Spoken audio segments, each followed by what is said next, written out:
Hello, friend. Thanks for stopping by. Do you remember the first time you escaped into a story? For the past few weeks, I've been working little by little on teeny tiny paintings depicting some of my most favorite excursions. Maybe there's some of yours too.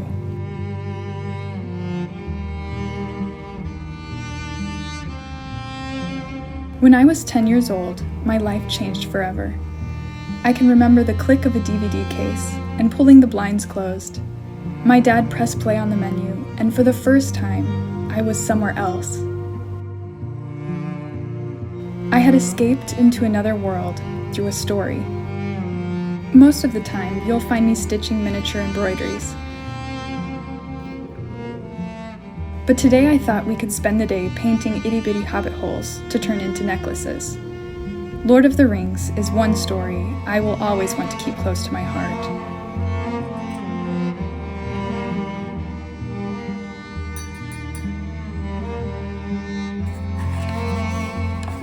For this project, I'm using gouache paint in primary colors to paint onto acid-free paper that I pre-cut with a cutting machine. I should have gotten fresh water, but I'll be using the leftover water from painting a Pride and Prejudice scene the day before. I also don't have a fancy palette, but the back of a porcelain plate works maybe just as well. A few years ago, I made mini story paintings to put into lockets. I loved that my paintings were special little secrets inside, but this time I'll be making them a little easier to spot, but still a treat to notice. I have to say, out of all the stories that have stuck with me over the years, the one with the deepest roots and the one that is most sacred to me is Lord of the Rings. I've found myself returning to the books and the movies over and over again. They have such a special place in my heart for nostalgic reasons, but even more than that, I truly think the story is one of the greatest and most profound ever told.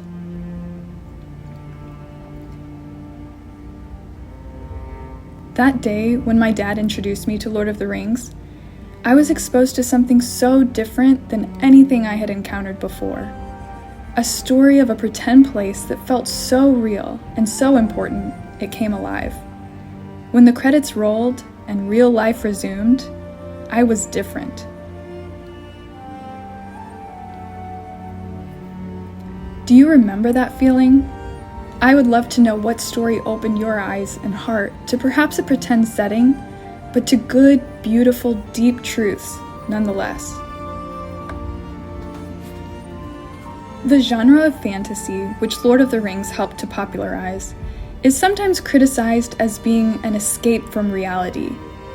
Perhaps enjoying a pretend world sounds like dropping responsibility in our own, but I think escape as a healthy outlet does wonders for the mind and the soul.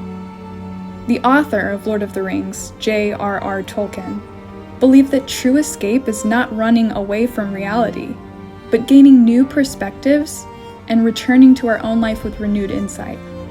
In this way, you escape from reality by being in it, and also a little above it, because you can see it more clearly. This is what is so powerful about a good story. With a little willingness to listen, experience, and imagine, stories can take you to new places, and you can come back to yours changed. For me, creativity is also a kind of escape. The act of making is a solace and a place where you can always find freedom and expression. But not every creative session feels wonderful and liberating, though. Sometimes it's a rough chapter where you're unsure how you, the main character, will get out of this bad spot you're in. You look at your work and think, oh no, this is ugly. And sometimes it is. In that moment, you have two choices: give up or keep going. When I started painting these hobbit holes, I questioned myself constantly. Even though I was working from a reference that I had painted years before, I couldn't remember exactly how I had done it. Like Gandalf in the Mines of Moria, trying to remember which way to go, I would start and my paintbrush would falter, unsure. My hobbit holes were looking so flat and lifeless, not special, and not good. The story of Lord of the Rings is long and perilous, but Frodo is relentless in his impossible task. When all hope seems lost, it never truly is. In painting, you also need perseverance. I call it pushing through the ugly. If you can do that, you build creative resilience and learn to trust the process. You'll have a much greater chance in this project and in the next if you keep going than if you give up halfway. As you can see, I pushed through, and I think it was worth it.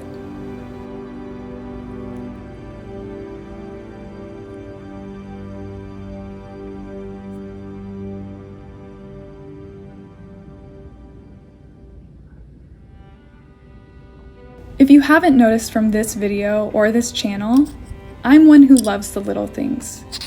Do you remember the joy you felt being captivated by small details, or witnessing a small gesture of kindness, or experiencing one yourself?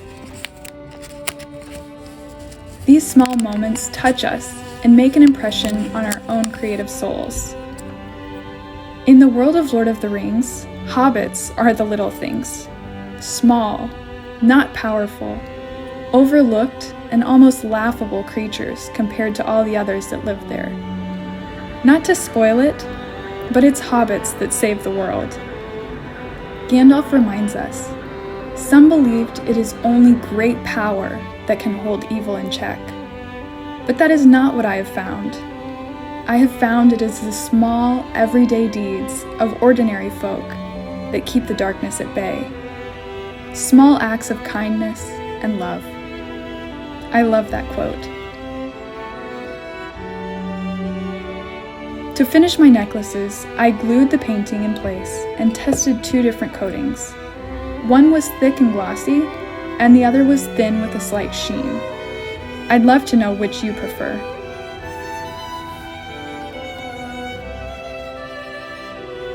The Hobbit Samwise puts the power of story best when he says this: "It's like in the great stories, Mr. Frodo, the ones that really mattered.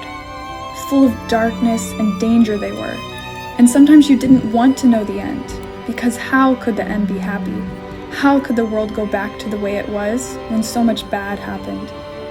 But in the end, it's only a passing thing, this shadow.